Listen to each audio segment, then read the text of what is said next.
ठीक है, वो पढ़ने वाले दीजिए। रिस्क फैक्टर में पढ़ाया था एटोनिक यूट्रस का, पीपीएच का। पहला था ओवर डिस्टेंशन, दूसरा बताओ क्या था? Risk factor.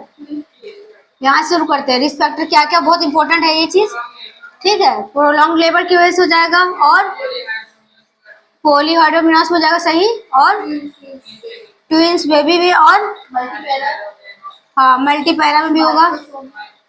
हाँ ठीक है।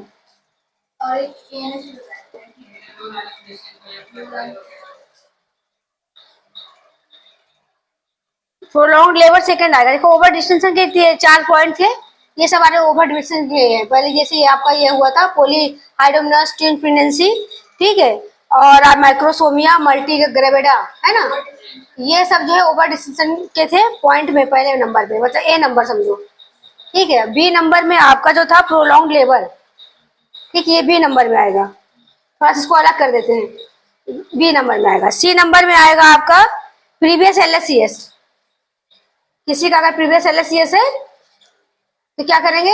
नहीं ट्राई करेंगे, इसमें भी हो सकता है पीपीएच, ठीक है। और इसके बाद है पांचवा आपका था एंटीनेटल हेमरेज। अब एंटीनेटल हेमरेज भी कई टाइप के होते हैं, A B C, A B C D. D में आप मान लीजिए एंटीनेटल हेमरेज है। एंटीनेटल हेमरेज भी कई टाइप के होते हैं। कौन कौन से होते हैं एंटीनेटल हेमरेज?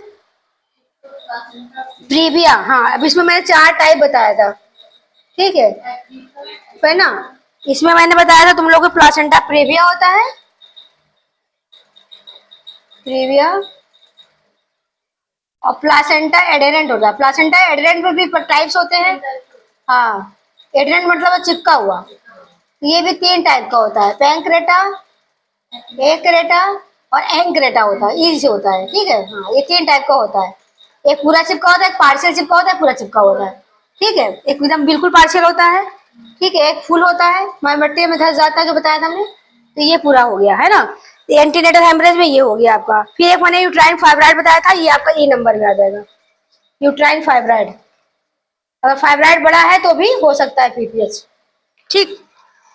अब मैनेजमेंट में हम इसके बाद आते हैं। इतना हम पढ़ा चुके थे पिछली क्लास में, है ना। अभी कुछ लोग नहीं आए थे तो इसलिए मैंने रिवीजन कर दिया, ठीक।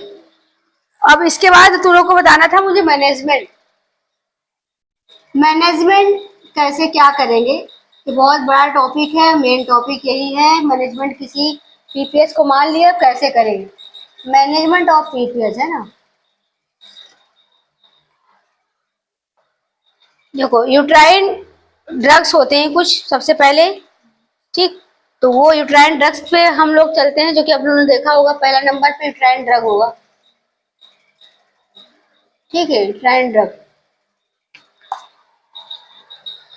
उसमें क्या होता है, सिंटो का नाम सुना होगा, ऑक्सीटोसिन का नाम सुना होगा, ठीक है। ऑक्सीटोसिन देते हैं। सिंटो में 2 चीज होती है, 2 साल्ट होता है। ऑक्सीटोसिन में एक ही साल्ट होता है। इसको कितना कितना देंगे? लास्ट जो इसका होता है 30 से 40 IU यूनिट देते हैं इसका डोज, और 15 से 20 मिनट में रिवाइज कर सकते हैं, मतलब रिपीट कर सकते हैं। इन्फ्यूजन में IV में देते हैं। वैसे तुम लोग 20 यूनिट तक देते हैं, इसी में कवर रिकवर हो जाता है। अगर नहीं होता तो इतना लास्ट ये है, और इसको रिपीट भी कर सकते हैं। 40 IU इंटरनेशनल यूनिट, है ना। इसको हम लोग रिपीट कर सकते हैं। वैसे तो कंटिन्यूअस 12 आवर्स के तक चलाते हैं, ठीक है। हाँ, इसके बाद भी होता है तो इसको हम लोग रिपीट कर सकते हैं। इसके बाद भी अगर होता है तो हाफ आवर के बाद, आधे घंटे के बाद, हाँ सेम डोज में। मिथाइल ऑर्गामेट्रिन होता है इसके बाद। मिथाइल ऑर्गामेट्रिन में जो है आपको मिथर्जिन के नाम से आता है।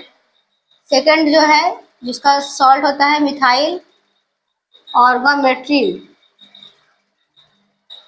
इसको हम लोग मिथर्जिन कहते हैं। मिथर्जिन के नाम से मिलता है। ये 0.2 mg IM देते हैं हम लोग इसको, ठीक। ये सब जितने भी हैं ये ड्रग है, यूट्राइन ड्रग, ठीक।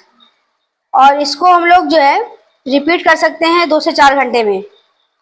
मिथाइल ऑर्गामेट्रिन को 2 से 4 घंटे में रिपीट करते हैं। मैक्सिमम 5 डोज दे सकते हैं इसको, 2 से 4 घंटे में रिपीट कर सकते हैं।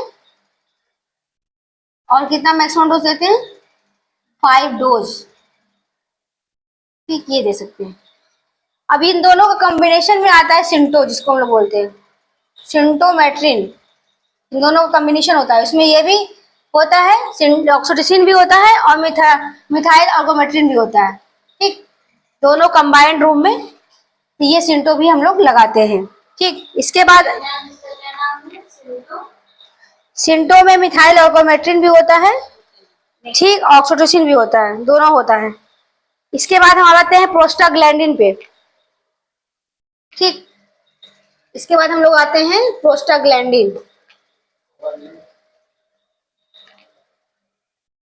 ये ये दो हो गया, ये तीसरा नंबर था। चौथा नंबर हम लोग आते हैं प्रोस्टाग्लैंडिन ड्रग। प्रोस्टाग्लैंडिन में क्या आता है? मेजोप्रॉस्ट टेबलेट सुना होगा, ठीक, मेजो, ये प्रोस्टाग्लैंडिन में आता है, जिसको हम लोग रखते भी हैं।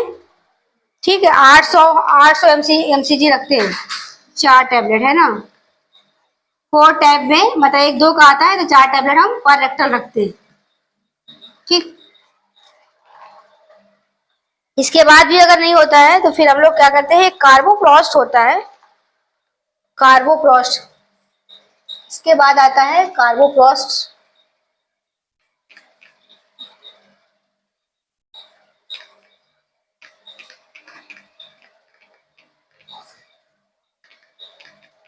पांचवें नंबर पे आएगा कार्बोप्रोस्ट, है ना। इसका इंजेक्शन देते हैं हम लोग। ठीक है, ये 250 पावर में आता है, आईएम देते हैं इसको। स्ट्रेट देंगे, इसको भी हम लोग रिपीट कर देते हैं। 15 मिनट से लेके 19 मिनट में हम लोग इसे 8 टाइम रिपीट कर सकते हैं। कितने टाइम? 8 टाइम। ठीक है, बहुत इंपॉर्टेंट होता है, कितने बार दे सकते हैं। मैक्सिमम सभी लोग देते हैं, लेकिन पता नहीं तो रिपीट कर भी सकते हैं कि नहीं, इसमें बड़ा कंफ्यूजन होता है। ठीक है, ये हो गया, ये सारा ये ड्रग। हाँ हाँ, आईएम में आता है इसका डोज, इसको निकाल के देख लेना एक बार। और इसके बाद हम लोग डायरेक्ट ट्रिनेक्जिमिक एसिड करते हैं। ये आपका 5 नंबर पे था, अब ये आपका 6 नंबर पे है ट्रिनेक्सा। ये देते हैं, ये तो पता ही होगा तुम लोग को, 1 ग्राम तक दे सकते हैं इसको। ठीक है, आईवी, और बाद में फिर रिपीट भी कर सकते हैं टीडीएस में।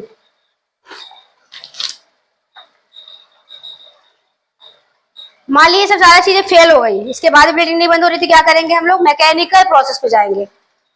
मैकेनिकल नाम से जैसे जाहिर हो रहा है कि मैकेनिकल मतलब मैनुअली होगा, समझ रही हो। मैकेनिकल प्रोसेस में क्या होगा? यूट्राइन पैकिंग करेंगे, यूट्राइन पैकिंग करेंगे, यूट्राइन पैकिंग, यूट्राइन मसाज करेंगे। सेकंड में यूट्राइन मसाज।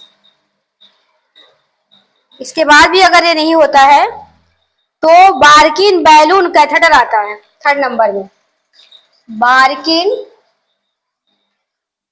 बैलून कैथेटर, एक कैथेटर होता है जो कि यूट्रस के अंदर हम लोग डाल देते हैं ऐसे। ये आपका यूट्रस हुआ, इसमें हम ऐसे बैलून को डाल देते हैं वेजाइना के थ्रू। ठीक, और उसमें पानी वाटर भर देते हैं, स्लाइन वाटर पूरा भर जाता है, ये पूरे रगों को प्रेस करता है, जिसकी वजह से ब्लड रुक जाता है, पीपीएस रुक जाता है। इसको हम लोग बार्किन बैलून कैथेटर कहते हैं। इसके बाद कंडोम कैथेटर आता है 4थे नंबर में। कंडोम सुना होगा, कंडोम कैथेटर आता है, वो इजिली मिल भी जाता है। इस कैथेटर से हम लोग रोकते हैं। ये भी मान लो फेल हो गया, इसके बाद भी आपका यूट्राइन ब्लीडिंग पीपीएच आपका कंट्रोल नहीं होता है, ठीक है, तो क्या करेंगे? इसके बाद हम लोग जाएंगे सर्जिकल में, है ना। सर्जिकल में जाएंगे, गो फॉर सर्जिकल मैनेजमेंट। इसमें हम लोग का फर्स्ट होता है वी लिंच सूचर। अब इसमें सूचरिंग होती है, जो कि एमएस का पार्ट है, फिर भी हम बता दे रहे हैं। ठीक है, 3-4 की सूचरिंग करते हैं। सूचरिंग भी अगर फेल हो जाती है, ठीक है, सूचरिंग में कई तरह की सूचरिंग होती है, तो हिस्टेक्टोमी कर देते हैं। ठीक, अभी हम बता रहे हैं सूचरिंग। इधर से मिटा देते हैं, उधर से मिटा दिया, नहीं लोड कर क्या? लोड कर लो उधर से। किसका है? ये ऐसे ही है। अच्छा ठीक। तो इसके बाद हम लोग सूचरिंग करते हैं। सूचरिंग बता रहे हैं क्या करते हैं। सूचरिंग में है कि हम लोग ऑपरेशन, सूचरिंग मतलब ऑपरेशन होता है, उसमें फर्स्ट है बी लिंच ऑपरेशन। सूचरिंग मतलब उसको सिलना, सूचरिंग मतलब होता है सिलना। इसमें क्या करते हैं, interior wall of the uterus और posterior wall of the uterus को दोनों को मिला के सिलते हैं। Interior wall of the uterus और posterior wall of the uterus को सिल देते हैं। देखो हम लोग को तो एमएस का पार्ट है, सिलना नहीं लेकिन जानना जरूरी होता है, ठीक है। इसके बाद क्या करते हैं, सेकंड हाइमेन सूचरिंग होता है। इसके बारे में थोड़ा थोड़ा जानो, लेकिन जानो, है ना। हाँ, मान लो कोई सर्जन आया, उसको बताना है उसको क्या कर रहा है नहीं कर रहा है ना, हाइमेन सूचरिंग करते हैं, ठीक है। इसके बाद हम लोग क्या करते हैं, गन सीली सूचर, को स्क्वायर सूचर, को स्क्वायर सूचर, और इसके बाद गन हीलिंग सूचर, ये है गन सेली सूचर। इसके बाद भी अगर ये फेल्ड हो जाता है तो क्या करेंगे, इसमें क्या करें, bilateral ligation of the vessels. Bilateral ligation मतलब बांध देते हैं दोनों वेसल्स को, ब्लड वेसल्स को क्या करते हैं, बांध देते हैं। और ये भी फेल हो गया तो क्या करेंगे, इफ ये भी फेल्ड हो गया, इससे भी अगर नहीं बंद होता है तो फिर हम लोग जो है यूट्राइन आर्टरी जो होती है, ठीक है, या ओवेरियन आर्टरी होती है, उसको लाइगेट कर देते हैं। इसके बाद अगर ये फेल्ड हो गया तो यूट्राइन आर्टरी को U2, है ना, आर्टरी, आर्टरीज को और ओवेरियन आर्टरी को, दोनों के आर्टरी को क्या करते हैं, लाइगेट कर देते हैं, बांध देते हैं। लाइगेशन मतलब बांध देते हैं, दोनों के आर्टरी को बांध देते हैं, ठीक है। इसके बाद ये भी अगर फेल होता है तब हम लोग यूट्रस निकाल देते हैं, जिसको सिस्टमी कहते हैं, ठीक। ये भी अगर फेल्ड हुआ, यहाँ फेल्ड लिख देना, ये भी फेल्ड हुआ तो हम लोग यहाँ पर हिस्टेक्टोमी कर देते हैं।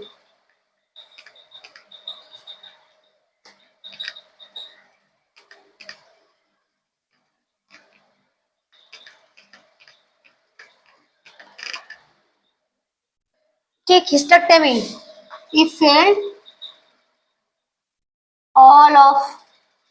ऑल प्रोसेस, देन बचाने के लिए क्या करते हैं, यूट्रस ही निकाल देते हैं। हाँ